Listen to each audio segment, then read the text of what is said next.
My name is Rachel Palmer. I'm 37, and just last week, I attended a professional gala where I was being honored for my work in research and education. It was a night I'd been anticipating for weeks, a celebration of everything I'd built over the years. But as fate would have it, the moment I stepped into the restroom to take a breather, I came face to face with someone I hadn't seen in nearly 15 years. My mother. She was at the sink, reapplying her lipstick, looking every bit the part of the wealthy socialite she'd always been. For a moment, I thought maybe she wouldn't recognize me, but then her eyes flicked up to the mirror and landed on my reflection. Her hand froze mid-motion, and I saw her jaw tighten. "Rachel," she said, her voice cool and detached, like we'd just bumped into each other at a country club instead of a bathroom after 15 years of silence. "I didn't expect to see you here." I steadied myself, gripping the edge of my clutch. "I could say the same," I replied, keeping my tone even. "What brings you here?" She turned to face me, her posture as rigid as ever. "Your father and I were invited, of course. We've always been involved with organizations that support education. And you?" "I'm being honored tonight," I said, meeting her gaze. "For my work and research." Her expression barely shifted, but I caught the faintest flicker of surprise in her eyes before she masked it. "I see," she said, turning back to the mirror. "Well, I suppose everyone finds their way eventually." Her words brought me back to the day I walked out of that house for the last time. I was 19, and the years leading up to that moment hadn't been easy. In high school, I struggled with depression, but in my family, that wasn't something you admitted. "What could you possibly be sad about?" my mother had said once, her voice dripping with irritation when I tried to open up to her. "You have everything, more than most kids your age. You're just making excuses." The truth was, I'd been drowning. The pressure to be perfect, to live up to the Palmer name, was suffocating. I tried to keep up, but my grades started slipping during my junior year, and by senior year, I was barely holding on. My parents didn't see a kid who needed help. They saw a failure, an embarrassment. When I only got into a community college, my father's fury was unmatched. "This family has standards," he had said that night, pacing the living room while I stood there clutching my acceptance letter. "And you've done nothing but drag us down. You want to waste your life? Fine. But you'll do it on your own." I had been kicked out of the house. I remember the weight of that duffel bag as I left the house that night. It wasn't just filled with clothes. It held the reality of being completely on my own. My parents didn't even come to the door to say goodbye. My mother stayed seated on the couch, scrolling through her phone as if I didn't exist. My father had disappeared into his study after delivering his ultimatum. I felt invisible, discarded, like I'd never been a part of their world to begin with. For the first few weeks, I stayed with a friend, sleeping on her pull-out couch while I tried to figure out my next steps. Community college wasn't glamorous, but it felt like the only thing I could control. I worked part-time at a diner to cover tuition and rent when I finally scraped together enough to move into a tiny studio apartment. It was a grind, balancing classes, work, and the overwhelming sense of failure that clung to me like a second skin. But something about being on my own, away from their constant judgment, gave me a flicker of hope. For the first time, I could breathe, even if the air felt thin. My first year at community college was a blur of late-night study sessions and endless shifts at the diner. I'd decided to study chemistry, partly because I genuinely enjoyed it, and partly because I wanted to prove to myself, and maybe even to them, that I could excel in something challenging. It wasn't easy. My high school grades had been mediocre at best, and I felt like I was starting from behind compared to my classmates. But for the first time in years, I wasn't under the crushing weight of their expectations. I could just focus on learning. I still remember my first chemistry exam.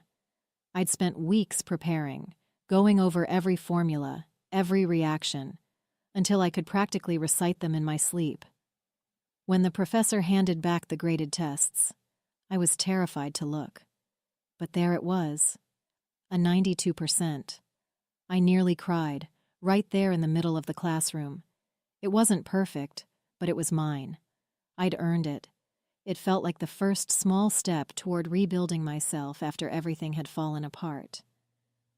Over the years, I evolved in ways I never expected. College wasn't easy, but I had learned how to work for what I wanted, and the more I gave, the more I saw myself grow. By the time I finished my associate's degree, I wasn't just a student anymore. I was someone who had learned how to fight for her place in the world. I transferred to a 4-year university, and while I still faced obstacles, I had learned how to push through them. The shy, insecure girl who barely got by in high school had become someone who could stand in front of a class, explain complex concepts, and hold her own. Chemistry, once a challenge, became my passion. I didn't just want to pass anymore. I wanted to excel, to prove that I wasn't the failure they thought I was. I worked part-time, still, but I also started interning at local research labs, gaining experience that eventually led me to an opportunity I never imagined, becoming a lead researcher at a nonprofit focused on advancing science education. It wasn't just a job. It was my way of giving back, of creating a space where other kids, the ones who were told they weren't good enough, could find their way too. Graduating with my bachelor's degree was supposed to be a moment of triumph, but when it came time to celebrate, I realized something. My parents hadn't even called. Not to congratulate me, not to ask about my plans. Nothing. My father, the owner of a massive fertilizer company, had more money than he knew what to do with. He and my mother lived in a mansion, threw extravagant parties, and rubbed elbows with politicians and CEOs. But for all their wealth, they'd never taken an interest in me unless it was to criticize. Even after I graduated with honors, after I'd worked my ass off to get where I was, I didn't exist in their world. I was a reminder of their failure, an inconvenient blemish on their perfect lives. It stung more than I wanted to admit. I had hoped, maybe foolishly, that they'd at least acknowledge the hard work I'd put in. But they didn't. It was as if I never mattered to them, and that realization hit harder than I cared to admit. The only family member who bothered to show up at my graduation ceremony was Aunt Lydia. She was my mother's younger sister, the black sheep of the family. Lydia had never cared much for my parents' rigid standards, and while they shunned her for being too eccentric, she was always kind to me. She was the one person who would call on my birthday, even when my parents pretended I didn't exist. When I saw her in the crowd, I felt a lump form in my throat. She waved at me excitedly from the back, and after the ceremony, I found her in the parking lot, waiting with a huge bouquet of flowers. "You did it, kid," she said, pulling me into a tight hug. "I'm so proud of you." It was a small comfort, but it was something. It wasn't the cold silence I'd gotten from my parents. Aunt Lydia was the one who reminded me that family didn't have to mean perfection, that love could come from unexpected places. She didn't care that I hadn't followed the straight path they wanted for me. She cared that I had made it on my own, no matter the hurdles. A few months after graduation, I was wrapping up a research project at the university when one of my professors, Dr. Collins, pulled me aside. He was an old-school chemist, the kind who had a passion for the periodic table like it was a work of art. He'd noticed my work ethic, my persistence despite everything I'd been through. "Rachel," he said, his voice low and thoughtful, "I've been in touch with some colleagues at Oxford University. They're offering a research opportunity in environmental chemistry, and I think you'd be a perfect fit." At first I thought it was a joke. Oxford? One of the most prestigious universities in the world? Me? But Dr. Collins insisted.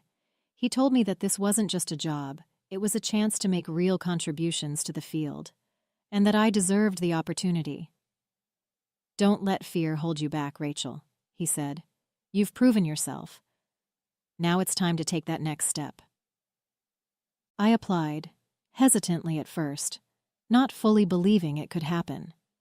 The application process was rigorous, and I wasn't sure I'd make the cut. But then, weeks later, I received an email. We are pleased to inform you that you've been awarded a research grant for your proposed work in environmental chemistry at Oxford University. I moved to England without telling anyone. Not my parents, not any of my old friends. The only person who knew was Aunt Lydia. I called her a few days before I left, and she was the one who encouraged me to go. You've worked too hard to let anything hold you back, she said. Do this for yourself, Rachel. She understood why I needed to disappear, why I needed to escape the shadows of my past and carve out a new future without anyone's expectations hanging over me. I asked Lydia not to tell anyone else where I'd gone. I didn't want them to try and find me, didn't want the weight of their judgment pulling me back.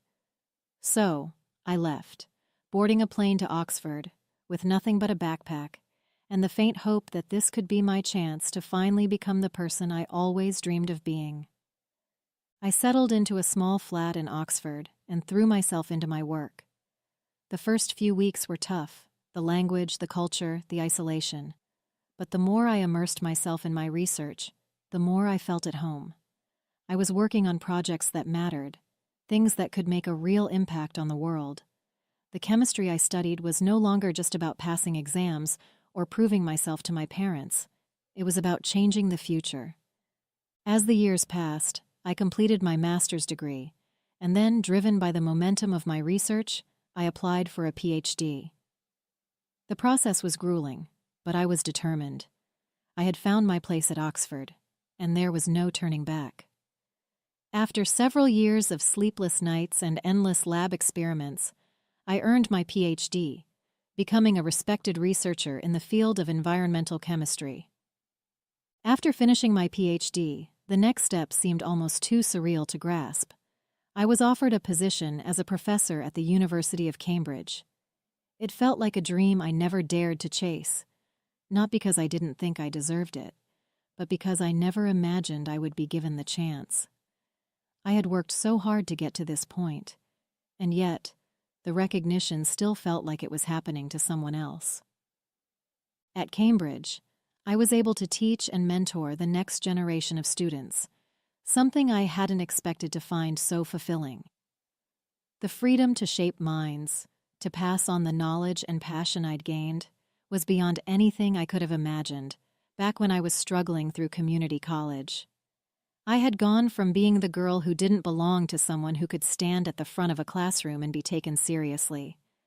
But there was still a piece of me that was always looking over my shoulder, wondering if anyone back home knew where I was, if anyone cared enough to find out. I hadn't heard from my parents since I left. No calls, no letters, no attempts to reach out. I wondered if they even thought about me. As my mother turned back to the mirror, adjusting her lipstick, I felt a familiar weight settle in my chest. Her words, "Everyone finds their way eventually," echoed in my head, and I couldn't help but wonder if she really believed it. I thought about all those years I spent trying to meet their expectations, all the ways they told me I wasn't good enough. The community college rejection, the years of silence, and the way they acted like I didn't exist once I walked out of their house. It felt like a lifetime ago, but standing there in that bathroom, the bitterness still stung.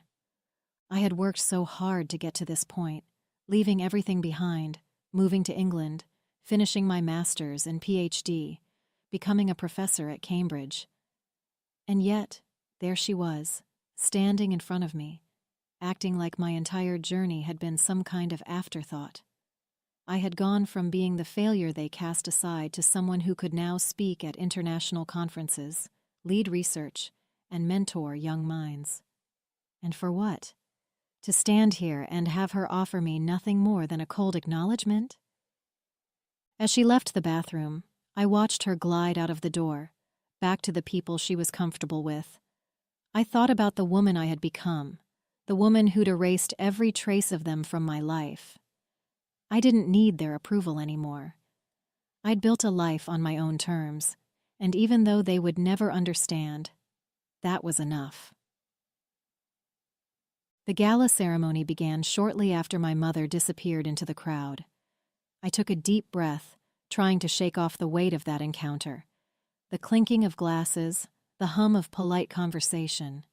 It all felt distant now. It was time to take my place, to step into the role I had fought so hard to claim. The stage was set, the lights shining down on the sea of well-dressed guests, and the moment I had been anticipating for months was finally here. I made my way to the front, where they called my name, the words echoing through the room. Rachel Palmer, honored for her groundbreaking contributions to education and sustainable chemistry. The applause was deafening, but it felt strangely hollow, like I was listening to someone else's life unfold. I took the stage, trying to maintain a calm exterior, but inside, all I could think about was the fact that I was standing in front of an audience of people who knew nothing of the path I had taken to get here. No idea what it had cost me to get this far. The spotlight hit me, and I could feel my heart racing in my chest. This wasn't just a recognition of my work in chemistry. This was my way of showing the world that I was more than the person my parents had tried to make me believe I was. This was the moment where I stood on my own 2 feet, with nothing to prove to anyone but myself. As I stood there, still trying to absorb the magnitude of the moment, the host's voice rang out, drawing everyone's attention. And now, ladies and gentlemen, we have an exciting announcement. In recognition of the groundbreaking work in education and sustainable chemistry that will be honored tonight, a generous and anonymous donor has pledged a grant of $2 million to the recipient of this award. The room went quiet, and I felt every pair of eyes in the room shift toward me. My heart raced. This extraordinary contribution is intended to support the continued efforts of the recipient's research and further their impact on the world of education. I blinked, momentarily stunned. $2 million. The number hung in the air, surreal and overwhelming. But the announcement wasn't directly for me. It was for the recipient of the award, someone whose name hadn't been revealed yet. I was still processing everything when I heard the host's voice continue. This grant, though anonymous, will be bestowed upon the person tonight who has demonstrated exceptional dedication to their work in advancing chemistry and education. For a moment, I didn't know what to think. The enormity of the sum, the way it would change someone's life, was astounding. But there was something else in the air, something I couldn't shake. The realization that the donor didn't know it would be me. They didn't know I was the one being honored tonight. As the announcement echoed through the room, my eyes wandered across the crowd, trying to catch a glimpse of the people around me. But then, something caught my attention. A subtle shift in the crowd. Near the back, just beside the exit, I saw him. My father. He stood up abruptly, his face twisted in disgust. His eyes met mine for a brief moment, before he turned sharply and began to make his way toward the door. His movements were swift and deliberate, as if he couldn't get out of that room fast enough. I couldn't believe what I was seeing. The man who had rejected me all those years ago, the one who had kicked me out of his house, was leaving as soon as he heard the news of the grant. He didn't even stay to see who was being recognized for the award. My chest tightened as a mix of emotions washed over me: anger, disbelief, and something darker, more bitter. This was the moment I had been waiting for. A moment where everything I had worked for was finally being acknowledged, and he couldn't even bring himself to stay in the room to witness it. He couldn't stomach the fact that the daughter he had written off was now standing at the front of the room, receiving everything he had always expected from someone else. As my father made his way toward the exit, I couldn't shake the feeling that something was wrong. The strange weight of his sudden departure settled over me, but before I could process it, the announcer's voice sliced through the room again. "Ladies and gentlemen," the host continued, "we are incredibly fortunate to not only have a generous donor for tonight's award, but also a longtime supporter of education and sustainable chemistry. The $2 million grant which will be awarded to the recipient of this honor, has been made possible through the contributions of Mosaic Fertilizers, a company led by one of the most influential figures in the fertilizer industry. Mosaic Fertilizers. My father's company. I froze. The donor, the one whose generosity had made this award possible, was my father's company. My chest tightened as the truth hit me. The man who had spent years treating me like an embarrassment, the one who had walked out of the room when he learned of my success, was the one funding this recognition. The irony stung deeply. The same man who rejected my path, who disowned me for pursuing a life that didn't fit into his perfect image, had unknowingly backed the very award that would be the crowning achievement of my career. It was almost too much to process, too much to bear in that moment. I stood there stunned as the announcer's words continued to echo in my ears. The applause around me felt distant, like I was hearing it from underwater. The weight of the grant, of everything that had just been revealed, hung heavily on me. My heart pounded in my chest, and for a brief moment I couldn't process any of it. "Thank you," I managed to say into the microphone, my voice shaky but steady enough. The words felt hollow, too small for what I was feeling, but I didn't have time to think about it. I had to get out of that room. I couldn't stand there another second, basking in the recognition that felt so empty. I turned abruptly, walked off the stage, and without another glance at the audience, I bolted for the back door. My steps quickened as I made my way through the hallway, heart racing, only one thought running through my mind. My father. I knew he'd left the room. I saw him walk out, his face a mixture of disgust and something else I couldn't quite read. But he couldn't just leave, not like this, not when everything had come full circle. I couldn't let it end like this, with him walking out on the one moment that proved everything he had tried to dismiss about me. I pushed through the door leading outside, scanning the area, my breath coming in quick bursts. There he was, standing by his car, his back to me. My feet moved on their own, and before I could stop myself, I was running. "Dad!" I called out, my voice almost cracking as I rushed after him.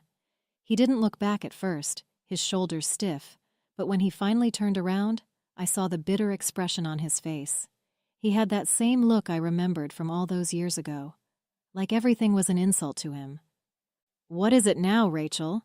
he asked sharply, his voice colder than I'd ever heard it.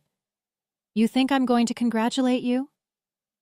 I stopped just a few feet away, my heart hammering in my chest. I knew what this was about. He had no idea who the recipient of the grant was until they called my name. Until that moment, he thought he was just funding some good cause, sending money to the foundation, believing it was going to some worthy academic or researcher he could proudly point to. He didn't know it would be me standing there on that stage. He sneered, his lips curling into a bitter smile. I don't know whether to be disgusted or impressed, but here you are, taking my money. I'm sure that's exactly what you wanted, right? I could see the resentment in his eyes. The grant, $2 million, had come from Mosaic Fertilizers, his company. But once the money was donated to the foundation, it was entirely out of his control. They had chosen who would receive it, and they chose me. The irony hit me like a wave. "I didn't ask for this," I said, keeping my voice steady despite the rush of emotions. "I never asked for your money or your approval. I earned this on my own, just like everything else." His eyes darkened and he shook his head. "It doesn't change anything. You're still the failure I kicked out of my house all those years ago. No grant or award is going to change that." I felt a rush of anger, but I pushed it down. It doesn't matter what you think anymore. I've made my own life. And if that money came from you, it doesn't mean anything to me. I turned my back on him without saying another word, my heart pounding in my chest. I didn't need to argue with him anymore. He wouldn't understand, and truthfully, I didn't need his approval. I had spent so many years trying to prove myself to him. And for what? To be here, at this moment, with everything I had worked for, only for him to stand there bitter and resentful of my success? It wasn't worth my time. The next day, I made a decision. I had spent the night thinking about what the $2 million grant meant. At first, it had felt like a victory, a vindication. But by morning, that feeling had faded. It wasn't my victory. It was just another reminder of everything I had escaped. The money, tied to his company, was never going to erase the years of pain and rejection. It wasn't going to heal the part of me that he had broken when he kicked me out of the house all those years ago. So, I donated the entire sum, every last cent of it. I didn't want it. Not from him, not with the strings that came attached to it. Instead, I directed it toward funding scholarships for underprivileged students, students who had been overlooked, underestimated, and written off. I wanted to give them the chance to build something for themselves, without being crushed under the weight of expectations that didn't belong to them. The money that had once been tied to rejection and bitterness was now part of something greater, something that would outlast the sting of my father's judgment. I felt a quiet satisfaction as I pressed the donation button. For the first time, I realized that I didn't need his money, his approval, or his recognition. I had built my own legacy, one that would live on far beyond the walls of that gala.